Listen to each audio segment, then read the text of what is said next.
యమునా నదిలో లోతైన మడుగు ఒకటి ఉండేది. ఆ మడుగులో 101 పడగల గల నల్ల త్రాచు నివసిస్తుంది. ఆ కొలను నీరంతా ఆ సర్ప విషంతో నిండి పొగలు కక్కుతుంది. ఆ మడుగు నీటి ఆవిరి వెళ్ళేంత దూరంలో ప్రాణులు కానీ వృక్షాదులు కానీ చీగింపలేవు. ఈ కథంతా ఒక గోప వృద్ధుడు శ్రీకృష్ణుడికి కథగా చెబుతూ ఉంటాడు. ఆ కథంతా కృష్ణుడు వింటూ ఉంటాడు. ఒకరోజు కృష్ణుడు గోప బాలకులను ఆవులను వెంట పెట్టుకుని ఆ మడుగు వద్దకు తీసుకెళ్తాడు. బలరాముడు మాత్రం వారితో రాలేదు. ఆవులు మేత మేస్తున్నాయి. కాపరులు ఆటపాటలతో గడుపుతున్నారు. అటు తర్వాత కృష్ణుడు వారందరినీ వెంట పెట్టుకుని ఆ మడుగు దగ్గరికి వెళ్తాడు. ఆ మడుగు నీరులో సర్పవిషాగ్ని పొగలు ఎగసి పడుతున్నాయి. ఆ మడుగు మీద నుంచి ఎగురుతున్న పక్షులు ఆ విషవాయువు కారణంగా సొమ్మసిల్లి పండు టాకులులాగా రాలుతున్నాయి. ఆ మడుగు ఒడ్డున పెద్ద కదంబ వృక్షం ఒకటి ఓడలతో నిండి ఆ విష ప్రభావం వలన మూడై కనిపిస్తుంది.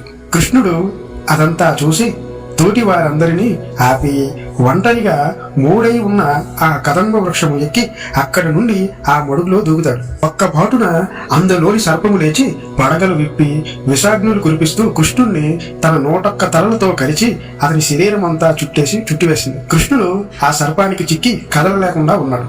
అది చూసి ఆ గోప బాలకులు కృష్ణుడు చనిపోయాడని భావించి విలపించుచూ పెద్ద రోదన చేస్తున్నారు. వారి ఏడ్పులకు అక్కడ ఉన్న గోవులు కూడా ఆర్తనాదాలు చేశాయి. అదే సమయంలో ప్రజావాసంలో మహా ఆపద ఏదో ముంచుకు వస్తుందనే సూచనలు కనిపిస్తున్నాయి. నందాదులు భయపడి కృష్ణుడు ఎక్కడున్నాడని వెతుకుతూ విచారిస్తున్నారు. అంతలో బలరాముడు అక్కడికి వచ్చి గోవులు వెంట కృష్ణుడు వెళ్ళాడని తెలియజేస్తారు. ఆ మాటకు గోకులమంతా భయపడుతూ ఇల్లు బిడ్డలు అని విచారించక అన్నీ వదిలేసి కృష్ణుని వెతకడం కోసం బయలుదేరతారు. గోపులు, స్త్రీలు, పురుషులు కృష్ణుడి యొక్క అడుగుజాడలను పట్టుకుని యమునా నది వద్దకు వచ్చి ఆ మడుగు గట్టుపై విలపిస్తున్న గోప బాలులను ఆ మడుగులో సర్పవేష్టితుడై చలనం లేకుండా ఉన్న కృష్ణుణ్ణి చూస్తారు. యశోదాదేవి ఆ మడుగులో దూకి కృష్ణుడిని చేరాలని తొందరపడగా గోపికలంతా ఆమె చుట్టూ చేరి ఆమెను కదలనివ్వలేదు. సర్పము చుట్లు వదిలి కృష్ణుని ఎదుట నిలిచి పడగ విప్పి మహాభయంకరంగా బుసలు కొట్టుచూ విషాగ్నులను కురిపిస్తూ ఒడుపు కోసం వెనకకు ముందుకు తిరుగుతూ నాలుకలను బయటపెట్టి మీదకు వచ్చేస్తుంది. కొంతసేపటికి సర్పం అలసిపోయింది. కృష్ణుడు తటాలను ఎగసి దాని తలలపై నిలిచి నాట్యం చేయడం ప్రారంభించాడు. అతని పాదాల తాండవంకు సర్పం ముఖమంతా నిత్తురు కురుస్తుంది. కొంతసేపటికి సర్పము సొమ్మసిల్లి పడిపోయింది. సర్పం అలా పడిపోవడం చూసిన అతని భార్యలు కృష్ణుని వేడుకొని, నీ పాదాలకు మొక్కుతున్నాము, భిక్ష అనుగ్రహించు, ఎల్లప్పుడూ కృష్ణుని పాదముద్రలు సర్పాల తలల మీద ఉండేటట్టు వరమివ్వమని ప్రాధేయపడ్డాయి. కృష్ణుడు వారి దీనావస్థను చూసి దయార్థ హృదయుడై వారిని అనుగ్రహిస్తాడు. కాలేయుడను ఆ సర్పము భార్యాపుత్రులు తన బంధువులతో కలిసి రమణ అనే పేరు గల మరొక ద్వీపానికి వెళ్ళిపోయారు. ఇది ఇలా ఉండగా గోపకులు తమ కులాచారానికి భిన్నంగా తన పూజలు చేయలేదన్న కోపంతో ఇంద్రుడు క్షణంలో కారు మబ్బులను సృష్టిస్తాడు. ఆ ప్రాంతమంతా చీకట్లు కమ్ముకున్న పెలపెల దుమ్ములతో భూమి కనిపించింది. సుడిగాలి అక్కడి పరిసరాలను ఎగరేసుకుపోయింది. పిడుగులతో కూడిన వర్షం కురుస్తుంది. చెట్లు చాములు తెగి వస్తున్న గాలికి విరిగిపడుతున్నాయి. పక్షులు పండు టాకుల్లా రాలిపోతున్నాయి. ఎండిపోయిన ఏరులు కూడా నిండిపోయి గట్లు తెగి పారుతున్నాయి. మిర్రు పల్లములు ఏకమయ్యాయి. తలదాచుకోవడానికి చోటు లేకుండా పోయింది.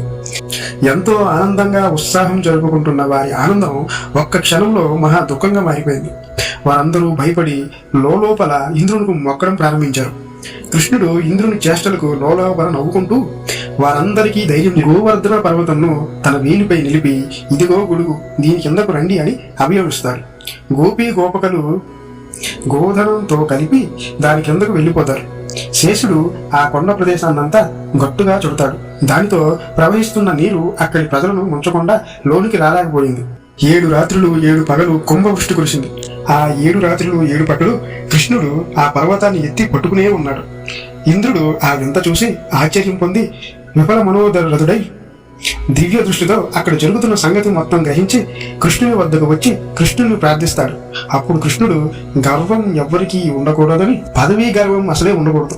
పాలనా అధికారివై ఉండి పదవీ గర్భంధుడు అవ్వడం మంచిది కాదు. నీ వలన లోకానికి మంచి జరగాలి. నీ గర్వాన్ని మాన్పించడానికే నేను ఇలా చేశాను. పూజలు అనేవి భక్తితో చేయాలి. ఎవరైతే పూజలకు అర్హులో వారినే పూజిస్తారు. భయపెట్టి దాన మానముల నుండి గ్రహించే పూజలు నిరర్ధకములవుతాయి. నీ పరిపాలన అంతా ప్రతిఫలాపేక్ష మాత్రమే నీ దగ్గర కనిపిస్తుంది. నీ తలంపు సరైనది కాదు, నీ యందు భక్తి సోపాధికములు స్థిరంగా ఉండవు అని చెప్పి ఇంద్రునకు వీడ్కోలు పలుకుతారు. అంతలో తెల్లారింది. గోపీ గోపాలకులు వారి సుస్థలాలకు వెళ్ళిపోయారు. కృష్ణుడు ఆ పర్వతాన్ని యథాస్థితిలో విడిచిపెట్టేశాడు.